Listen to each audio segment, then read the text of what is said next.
Hallo, assalamu alaikum, good morning, khush aamdeed, ji ayanu, goeiemorgen, ishbata, ladies and gentlemen, pakhair ragale, washmale, and all those greetings that I'm probably forgetting right now as well. I welcome you all to a very fine, beautiful Monday morning over here. I'm live from the studios of PTV World. This is Shiza Hashmi with yet another episode, an informative one from World this morning. I hope you all had an amazing weekend, and we will definitely get to the amazing Sunday we all collectively had. But other than that, I'm hoping you all are doing good and doing healthy too. Now, ladies and gentlemen, along with the new variant of COVID-19, of course, a lot of regions inside Pakistan are unfortunately facing some threats of dengue virus. Dengue too, sorry, not about the virus, but yes, dengue itself too. And unfortunately, a lot of youngsters and the kids, children are developing it because now they're going outside, they're going to schools, they're going to playgrounds and whatnot. So we have spoken about it before. Make sure to keep some sort of insect repellent, especially a mosquito repellent with you, so that on our part, we can try to avoid contracting this too. And for all the people who are out there feeling unwell, I am praying and hoping that you, inshallah, get back on track. Well, ladies and gentlemen, now let's talk about the Sunday. Okay, so it was an immense, rather huge moment of jubilation and festivities over here in Pakistan, and especially for all the Pakistanis living all around the globe, because we had our first match of this season, of this series, with our arch rival India, and luckily, not luckily actually, we won, and the victory was amazing, ladies and gentlemen. We won by 10 wickets. Can you believe it? And this was the first time since 1992 that Pakistan clean swiped India out in a World Cup series or a World Cup feat as well. So this was just beautiful, and it was just so lovely. Right after the match, the internet went crazy about it. Well, I have a lot to speak actually. We have some highlights from the show yesterday. Let's take a look at it, and when we come back, we'll still be discussing it. Gone, surely gone, yes, absolutely powerful. Oh, out, what a beauty. Those are gone, and the Indian fans can just look on in disbelief. Lovely, very busy player. Right, he's got hold of one, they needed that, and it's just cleared the boundary. Finally you've beaten India in a World Cup game. It's only a journey though. There's a celebration in the Pakistan camp.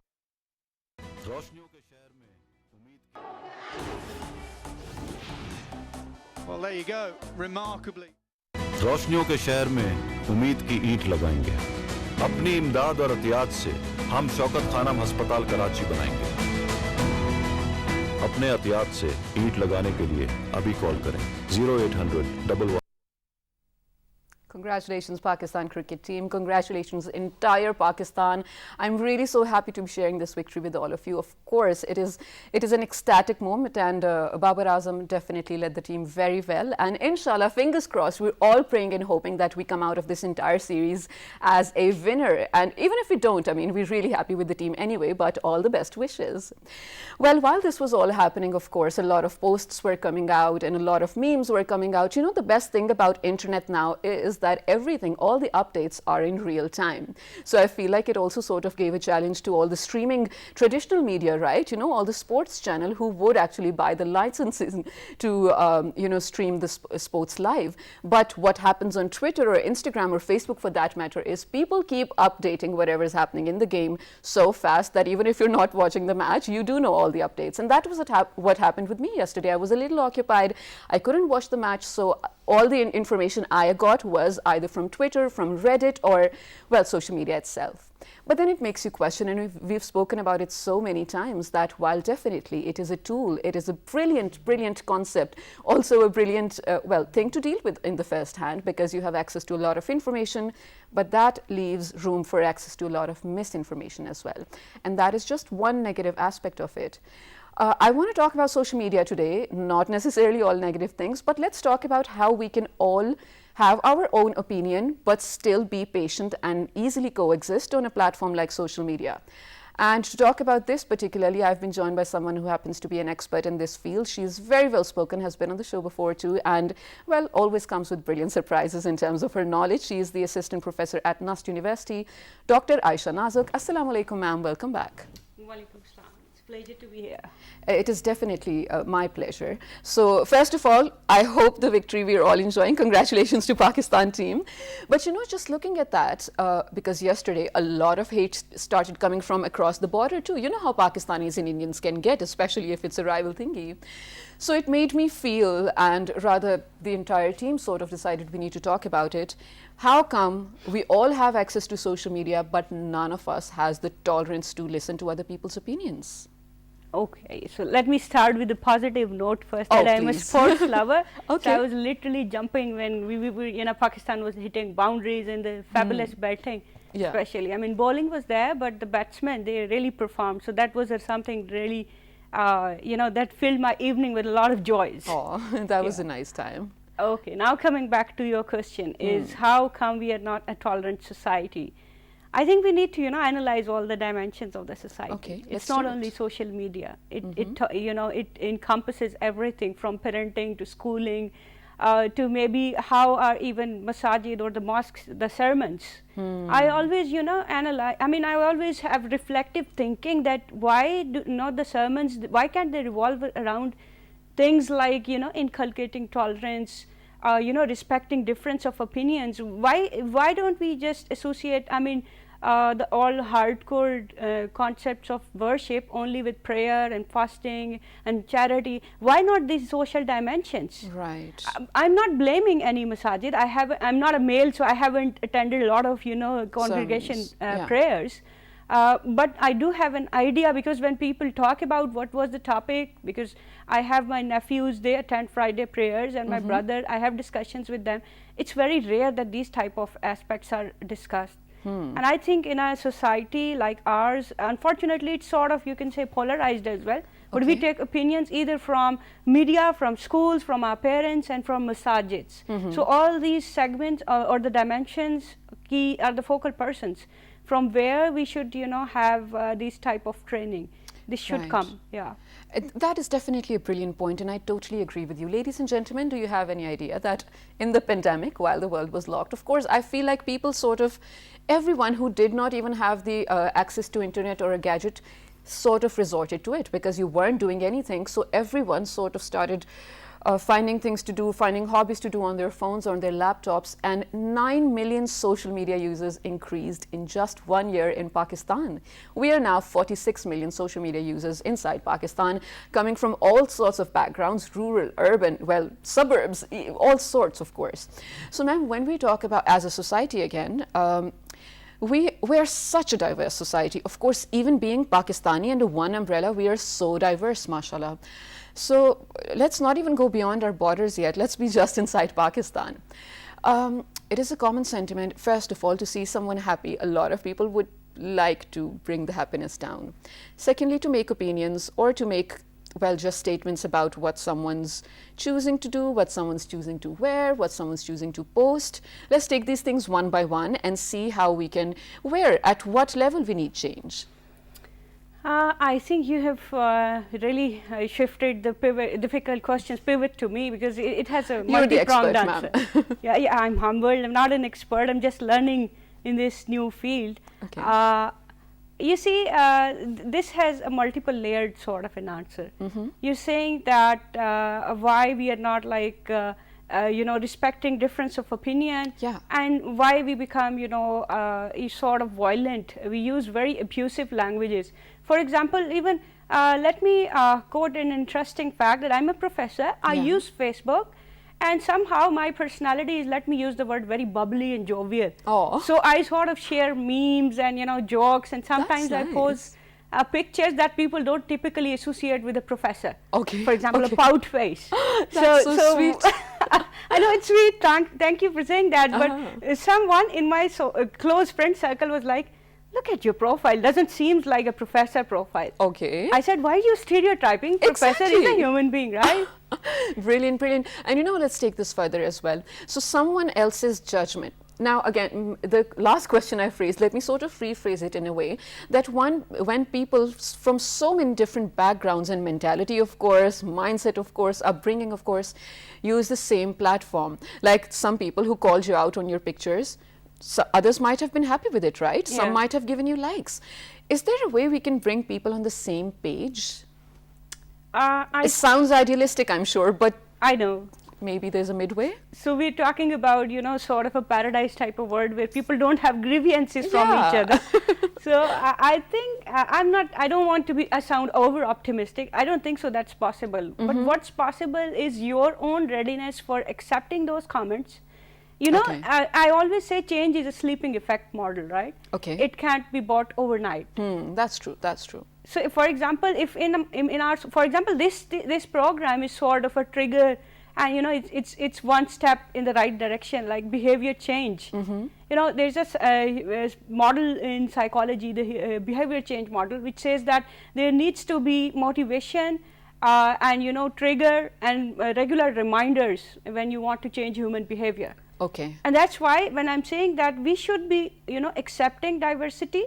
And when, for example, if on my post, if I have a comment that really, let me use the word, pissed me off. Okay. So, but I don't want to, use this type of a language on my social media. So I'm going to, very politely try to convince that person that maybe you can rephrase your concern in a better manner. Remove these, let me use the word F words and the abusive words. They'd use there that. are people that who, not only in talking about my post, in general, on other posts, people use these type of words. So instead of, for example, if I always go into different comment section, my own, humble or the noble intention is just to put a comment which is sort of a wake-up call for the people who are really, they are in the comment thread. So, for example, all of us who are educated and they are cultured enough, we should, take the responsibility of educating people. We should go in such comment section where people are posting abusive language,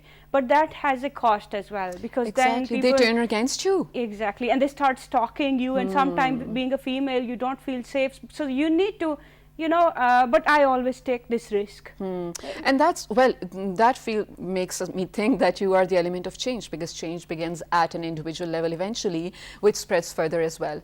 But yes, definitely I feel like there's an entire cult of people, and I'm using the word cult because this mentality is definitely not a normal one, where you feel like just, hiding behind your keyboards and hiding behind your phone because no one will see who you are, and making fake profiles and whatnot just to leave hate on the internet. You just have to realize any negativity, any hate you put out in the world, first of all, it's an energy. It will affect and impact someone, and it will come back to you. You trust me on that. Any sort of energy you put out in the world, it will come back to you. So it's a request to anyone who's watching right now, because we go out in more than 46 different countries. Today's task is to not give out any sort of judgment or hate to someone on the internet. Is that so hard to do? But now, ma'am, it brings me to the question where you said that, well, if you take the risk, you become sort of threatened of what will happen to me. So let's talk about if there are any laws and policies that protect people like you who would like to make a good change. As a first, you could say a first good step is that we have now cybercrime laws. Yes, thank God, FIA. Yeah. But of course, as I said, that change is always slow. So, whether the laws perform well and whether we are protected with the help of those laws or not, I think time's going to tell that. But at least we have those laws. And more recently, in last week, the Ministry of Information Technology, they have also passed another set of laws actually, which categorically states that whether the Article 19A of the Constitution of Pakistan, it provides right to information, and it provides you right to share information, but it must pass through the filter of certain checks. You could say that you're not sending something fake out in the internet, and you can be, if someone if there's it's in the radar of someone. For example, if I post something bad and there's a person XYZ and he or she reports it, I can be in real trouble. So at least, and it's a very latest development. Okay. So, but let me, I don't want to paint a negative picture, but I want to quote a Roman historian Tacitus quote here: the more the corrupt a society, the more the laws are there. They have to be, right? Yeah. But again, like you said, we're really happy that the laws exist. But again, in terms of implementation, in terms of people actually being aware of the laws that exist, because Dr. Aisha, a lot of times I've been in conversation with women who have had issues on, even men in some cases, on being insecure on social media, but the awareness lacks. You don't know where to go, which number to call, which website to open in case you're feeling violated on social media or any other platform as well. So let's talk a little about awareness. You mentioned, yes, we try to use this particular platform because also with the state channel, it's our responsibility. And more than that, I feel like it's my personal duty to actually use this platform rightly to sort of spread the right kind of words and information to you guys too. So if we were to look at or tackle this more than 60% youth that we love talking about, at what level do we need to start educating or grooming them, and at what places? Is it just schools? Because then the parents say कि हमारी ज़िम्मेदारी नहीं है, teacher सिखाएगी. What happens then? I think first of all, I would say with the huge following of the Pakistani media, news channels, and even the drama channels, they have the responsibility. Why are dramas revolve around love triangles only? Please That's explain a to me. tough question. I don't know. We should, dramas and documentaries, even the local news. I mean, we are covering this, but remember that we are talking in English. Exactly. The target audience is definitely not the general masses. Exactly. So Yeah. I think local languages and the Urdu language newspapers, the TV shows, they should talk about these things. So, what number to call, as you said, and what are the laws that are existing. And even the social media, we can, have targeted posts on a regular basis. Maybe the government of Pakistan could, initiate such a campaign, or maybe the NGO sector can take the responsibility of sharing these type of, awareness material. Absolutely. And as you said, that who is going to take the responsibility of educating the youth? I think, in my humble opinion, schools is the primary point, because many of the parents are not even aware of still using the internet. True. So we can't put the responsibility only on the parent's shoulder. That is absolutely true, because when we talk about this parental generation, ladies and gentlemen, our parents and, well, people around my age, they were not born in the world of internet. It's us who are exposed to internet now. But I feel like they're doing a lot of hard work to actually sort of catch up with us, right? They're learning every day. It's so new to them. You have to understand where they're coming from, first of all. And to all the parents out there, because I feel like, Dr. Aisha, they sort of lack this knowledge. They will not know 100% how to keep a check on their child as well. They will do probably 60% of the things that they did learn to do, but the other 40, maybe we need, like you said, courses in schools and whatnot. One last thing. So I studied multimedia journalism from your institute. The thing is, it was one of the courses where I, for the first time, learned the term media literacy. And then we came about it, and then we knew how to, well, what it is and how to tell people about it, whatnot. I feel like, and this is my personal opinion, add to it if you agree or disagree, at a primary or a secondary level, media literacy should be a course for students, because that is a developing mind, right? Exactly. And that is the wandering mind too. You have very rightly pointed out, we need to, diversify the courses portfolio even from the primary level. Yeah, because, absolutely. Wherever the nation, I mean, whichever nation we talk about that they are, morally very good, if you analyze their primary school system, it all starts at a grassroots level. I mean, it may not be directly relevant to your question, but if you analyze the schooling or the education model of Japan, they tend to inculcate moral values right from the very beginning. They don't go for the exam system or, the typical courses. So maybe courses like ethical values, media literacy, we need to revamp our educational system. Absolutely. Now, lastly, but not the least, of course, the single national curriculum. Do you have hopes, or do you have any idea of how ethical being or ethical existence will be incorporated in it? You see, I am, mindful, and I'm positive about this, the potential of the single national curriculum, but that's just one dimension. I am reiterating the fact, maybe I am emphasizing a lot on that point, but we need to have pragmatic and practical solutions. Definitely. Even at a class level, we should have digital storytelling and, role playing, where we can, really show that how positive and, respecting maybe difference of opinion, how is that beneficial to yourself and to the society? Definitely. Yeah, Thank you so much, Dr. Aisha, for your very insightful thoughts as well and for being so informative early in the morning. Ladies and gentlemen, we were talking about the rightful or the mindful use of social media where no one at the expense of you is harmed. Right now, we're actually heading to a commercial break. When we come back, we will be in conversation with yet another motivational person who is going to tell you how to stay fit at your home during this winter season. Stay tuned to find out. Good morning. रोशनियों के शहर में उम्मीद की ईंट लगाएंगे। हम शौकत खानम अस्पताल कराची बनाएंगे। अपने एहतियात से ईंट लगाने के लिए अभी कॉल करें।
The ancient city of Taxila is the heart of stonework in Pakistan. This art, which has been preserved and practiced for centuries, can be seen on many major landmarks of the country. Notably, the Pietra Dura work in the Lahore Fort's Sheesh Mahal. These stone products take days to complete and require immense precision and skill from the craftsmen. The final products are perfect for souvenirs, gifts and decoration pieces, each depicting the richness of Pakistani culture at its best. Camel skin and ivory craft are trademarks of Multan's handicraft repertoire. Camel skin is cleaned, dried and mounted onto molds which can be of any shape desired. Multicolored lacquer painting is then used to ornament the molds, which in the end bear a Mughal or Persian feel. Ivory is crafted into pens, chess sets, jewelry and other accessories such as keychains by the expert craftsmen. Such detailed work, while being extravagant, is indeed a feat to achieve, and craftsmen of Multan produce beauty with their work which is worthy of global admiration. The enchanting arts and crafts of Pakistan.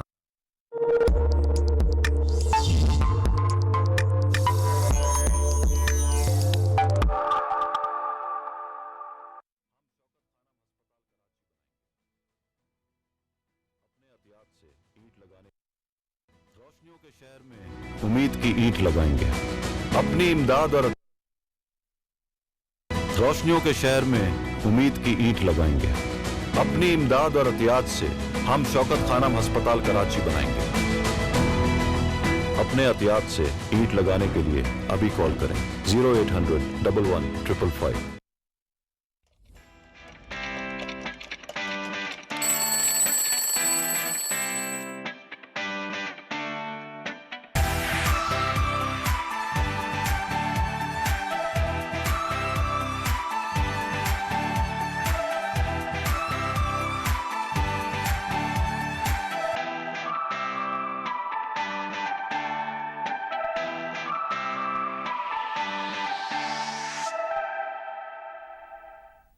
Welcome back to Well This Morning, my very lovely audiences out there. This is Shiza Hashmi, and I hope you're all having an amazing day. The start of the day with me. I hope you all are having a very healthy plate of breakfast as well. Okay, so for all my viewers out there, in the first segment, let me remind you, while we were definitely celebrating the victory of Pakistan, how amazing did our cricket team do, we were also talking about the rightful or the ethical use of social media. Now, taking a little twist onto that as well, I'm going to take you back to a few months where I started discussing with you I needed change in my life, sort of a healthy activity, and I went for yoga. So I did yoga for 2 months.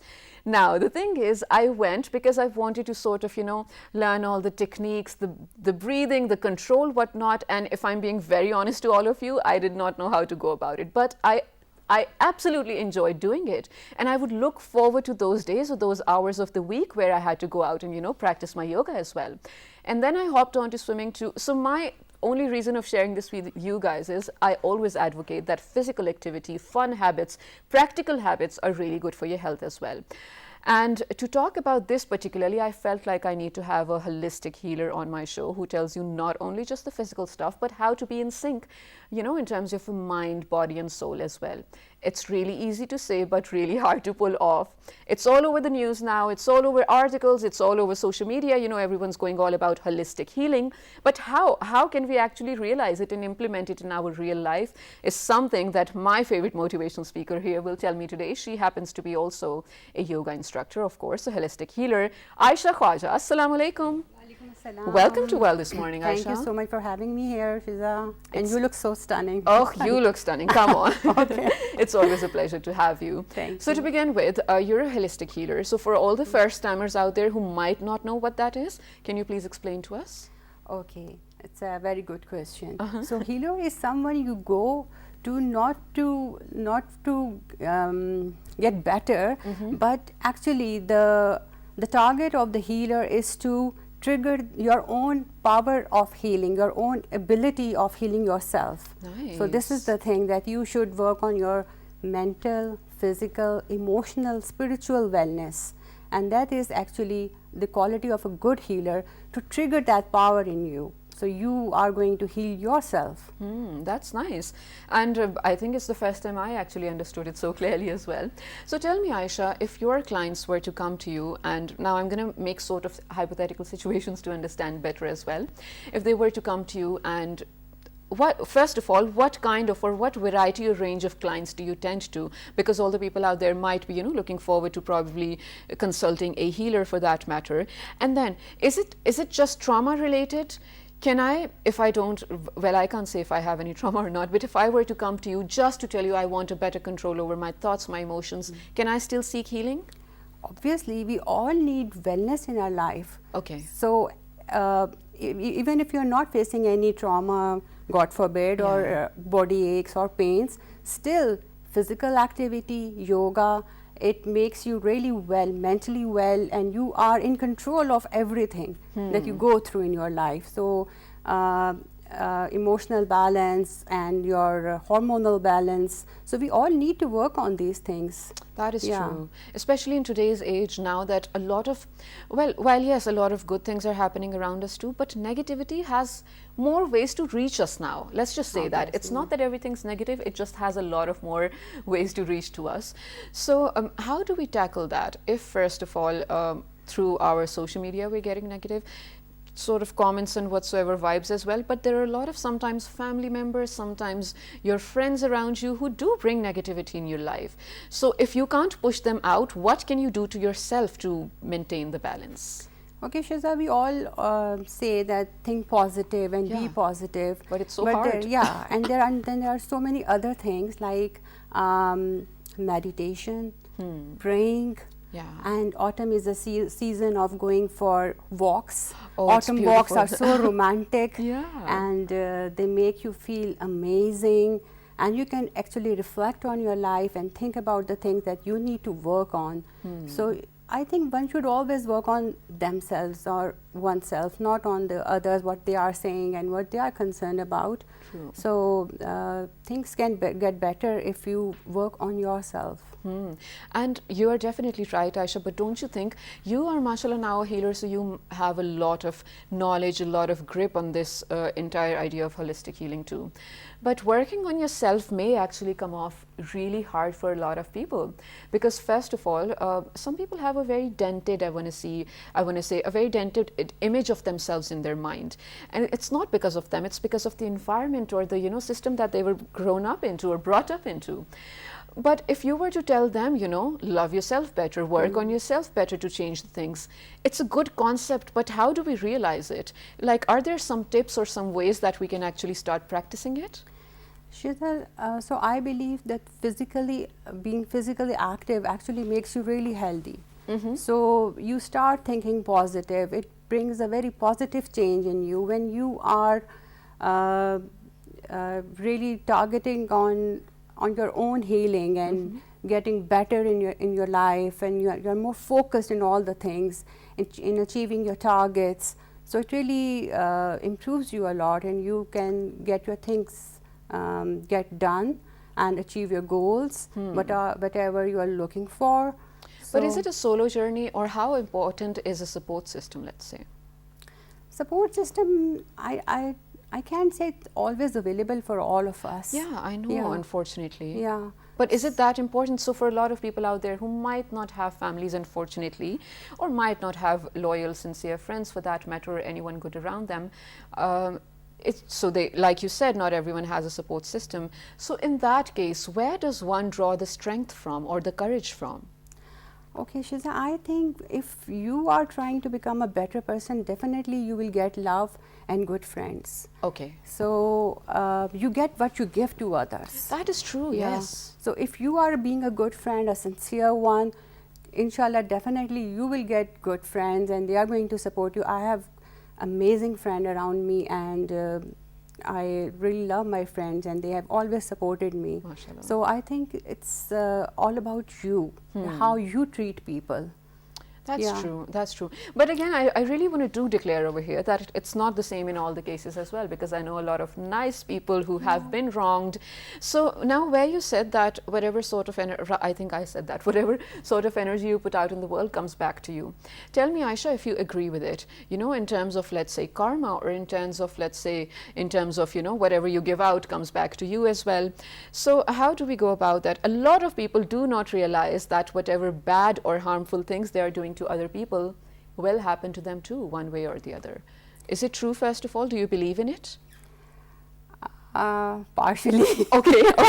Interesting. Go ahead, please. Yeah, because it does not always happen, and we don't see it quite often Happening in the to world. bad And we think, okay, I've done this good to this person, and why this all bad thing is coming to me and happening to me, and why I'm suffering. So I think it's a very common sentiment in a lot of people. So let's address that. If you do feel that way, where you feel like you gave out 100% and you didn't even receive some, or rather you were wronged, what do we do? But Shiza, I think whenever whatever you give to others, goodness, it comes to you in some other way. You will be rewarded in some other way that we can't think of. Okay. And it's unimaginable. It's something incredible. Yes, definitely. So maybe nature and Allah will give you something that we have not even thought about it. Okay, I'll be there any day. That's true, and I feel like it's a hopeful thing to definitely cling on to. But if a person is in a real life situation, a lot of times we lack the patience to deal with the thing, or I feel like we lack the tolerance or the patience to for the reward to reach to us. Of course, Allah has a better plan for us, but I think being only human, we don't have the sabr that we talk about. So first of all, how can we develop that kind of patience, tolerance for our own selves and for our own rewards? And one more thing, I think the easier way to do, or the easier way to not be hurt by people's things, is to not expect anything. Just give out without any sorts of expectation, because in the end, of course, your good deeds are being noted. Forget about others. So yes, I really sort of missed out on my question, but go ahead. So Shiza, I think by meditation, it really helps you a lot. Uh-huh. And praying, and I truly believe in these things. Okay. Yeah. So meditation, what might meditation include? So for all the people who don't go to a official yoga class or a gym, what can they do? So meditation is like a breath work, and you just close your eyes, inhale a deep inhalation, a long deep inhalation, you hold your breath, and then you exhale a long exhalation, thinking about the positive things and just seeing yourself getting there.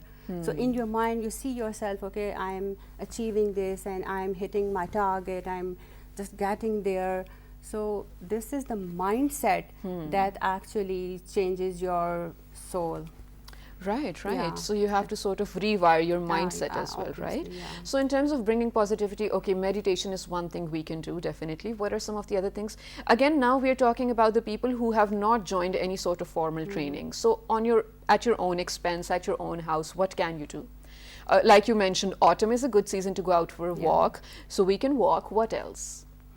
And I must say one must try yoga. It's Okay. excellent, not only for the physical fitness and health, but it brings emotional fitness, it brings spiritual wellness for a person. And let me share a breath, we call it alternate nostril breath. Okay. And it's actually amazing for anti-allergy. It Oh. has an amazing power of healing all the anti-allergy diseases. Brilliant. So let's do this. I'm going to learn from you as well. Yeah. Because ladies and gentlemen, right now we're going to practice a breathing technique that my holistic healer over here, Aisha Khwaja, is going to teach me. For all the people who might have any sort of allergies they have developed or are really, really sort of annoyed by it, this is one of the things that might help you with the allergies. So stay tuned. Oh, all right, And Aisha. it's great for the people who are having asthma. Oh, as okay. well. It really helps them. Okay. So one of my students was coming to my class and she told me that actually she has stopped using inhaler after practicing this alternate nostril breath. Wow. So one has to actually practice it regularly. Okay. Is it a daily thing we have to do? Yeah, you can do it even thrice a day. Uh-huh. So it actually clears all the blocked airways in your lungs and chest area. Okay. So that's how it clears and detoxifies your lungs, and you can feel better and All breathe right. better actually. All right. So how do Yeah. we do that? So we have to actually lock one nostril here, and we have to, you can keep your fingers on your third eye.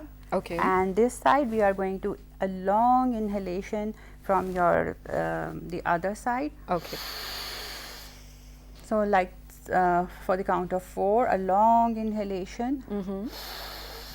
Now we are going to seal this side, hold the breath, seal and hold, and now we are going to let it go from the other side for the count of 4. Again, a long inhalation from the right nostril, and we lock it, seal it, hold the breath, and then we let it go from the other side. So you keep on doing this Alright. thing, and it really relaxes you.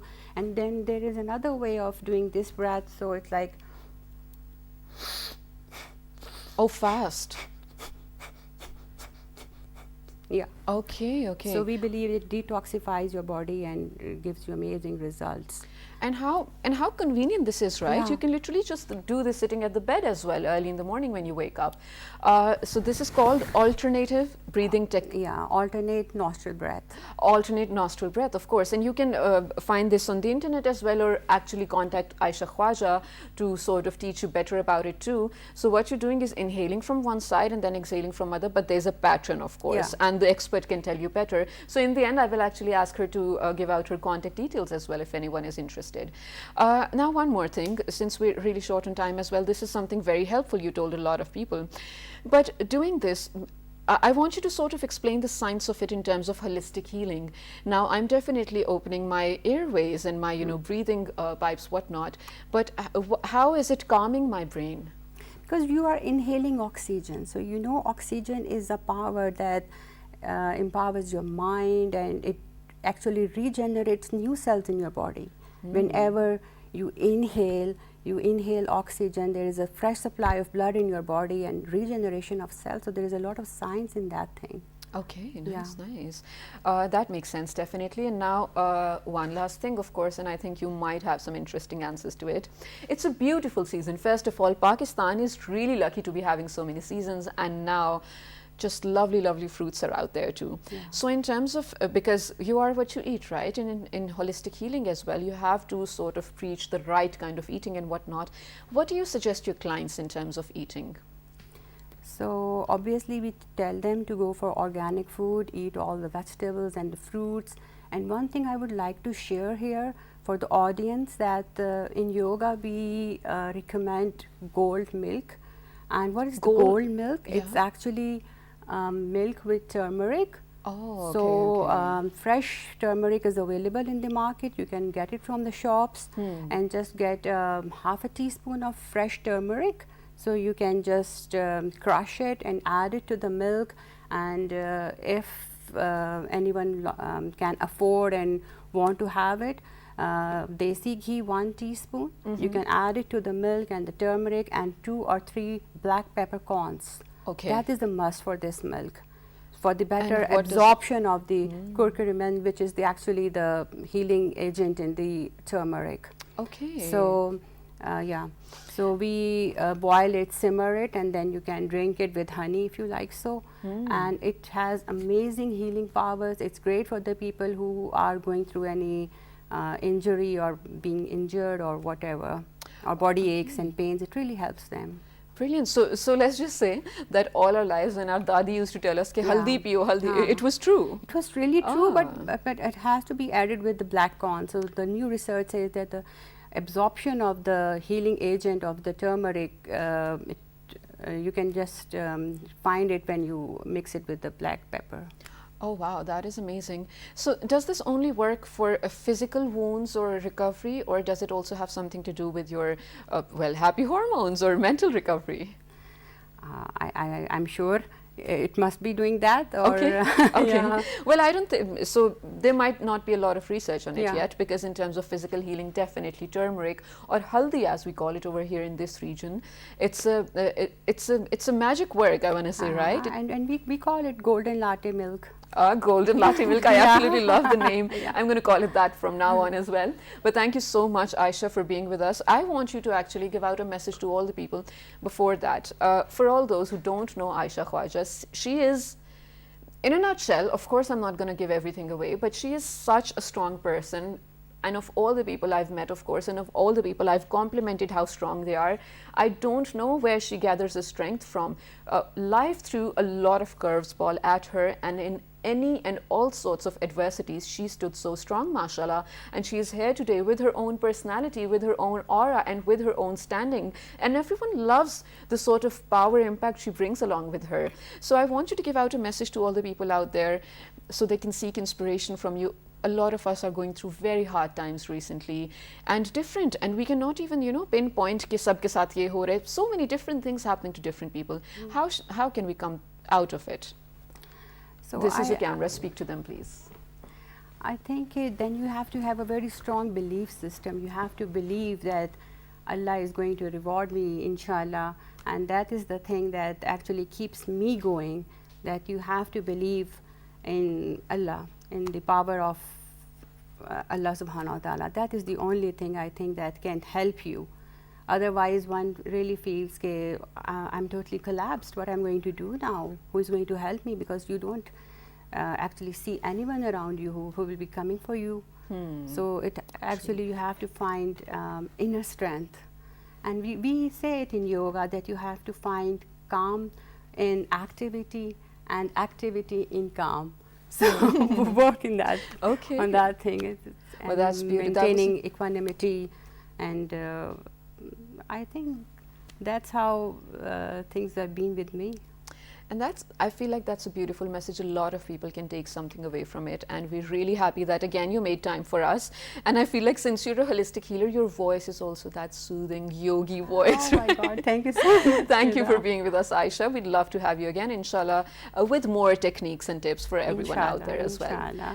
Well, ladies and gentlemen, I am hoping, like every other day, you did take something away from this, because in this particular show, there was, something for all of us. We did learn how to use social media in a responsible way, in a learned manner, and in an ethical way as well. And then we learned, if we're going through something hard, what are the smallest of the things that you can do to your life to make a healthier change as well. I'm going to give out all the links where you can actually write to me and give me suggestions. But before that, we have a quick commercial break. Let's take a look. रोशनियों के शहर में उम्मीद की ईंट लगाएंगे। अपनी इमदाद और एहतियात से हम शौकत खानम अस्पताल कराची बनाएंगे। अपने एहतियात से ईंट लगाने के लिए अभी कॉल करें 0800 11 555। All right, ladies and gentlemen, if you have any questions, feedback, suggestions, make sure to write to us, because we love to incorporate your ideas into the show on our social media pages, Facebook, Twitter, and YouTube.